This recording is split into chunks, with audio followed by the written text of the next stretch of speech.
हम लोग हल्दी पर के गीत गाने जा रहे हैं। अगर अच्छा लगेगा तो लाइक शेयर सब्सक्राइब जरूर।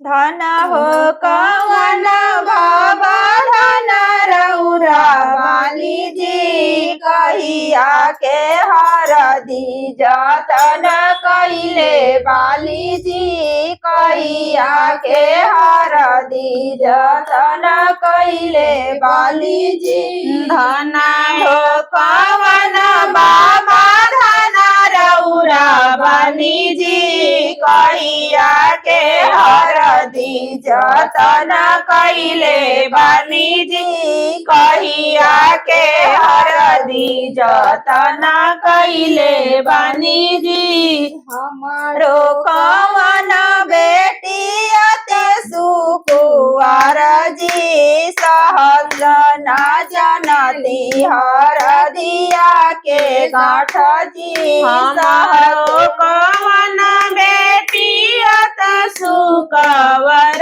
जी, सहियो न जाने हरदिया के गाँठ जी, सहियो न जाने हरदिया के गाँठ जी। हमारो कवन बेटी अते सुकुवार जी, सहलो न जानती हरदिया के गाँठ जी, सहलो न जानली हरदिया के गाँठ जी। हमारो कवन बेटी सुकुवार जी, सहियो न जाने हरदिया के गाँठ जी, सहियो न जाने हरदिया के गाँठ।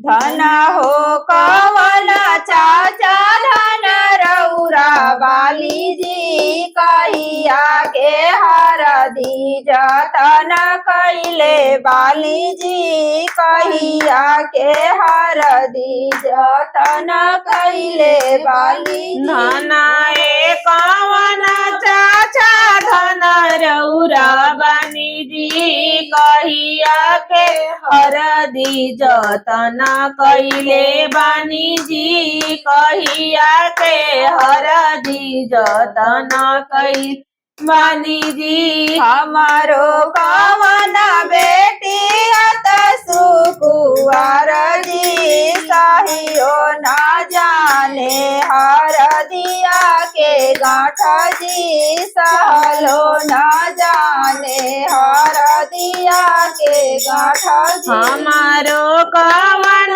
बेटी अत सुकुवार जी, सहियो न जाने हरदिया के गाँठ जी, सहियो न जाने हरदिया के गाँठ जी। धन हो कवन भैया धन रउरा बाली जी, कहिया के हरदी जतन कइले बाली जी, कहिया के हरदी जतन कइले बाली। धन कवन भैया धन रउरा बानी जी, कहिया के हरदी जतन कइले बानी जी, कहिया के हरदी जतन कइले बानी जी। हमारो कवन बहिनी अति सुकुवार